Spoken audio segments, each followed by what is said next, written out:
যখন পরিবারের দায়িত্ব মাথার উপরে এসে যায়, আস্তে আস্তে রঙিন পৃথিবীর সাথে সম্পর্ক ছিন্ন হতে থাকে।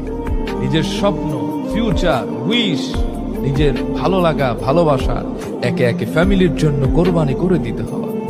চরম ব্যথা হৃদয়ে লালন করার পর হাসতে হয়। চরম অভাব আর কষ্ট চলছে, কিন্তু বোঝাতে হয় আমি ভালো আছি। অভিনয় করতে হয়, কারণ আমার পেছনে আছে আমার ফ্যামিলি। আমি যদি একবার ভেঙে পড়ি, আমার গোটা ফ্যামিলি অস্তিত্বহীন হয়ে পড়বে।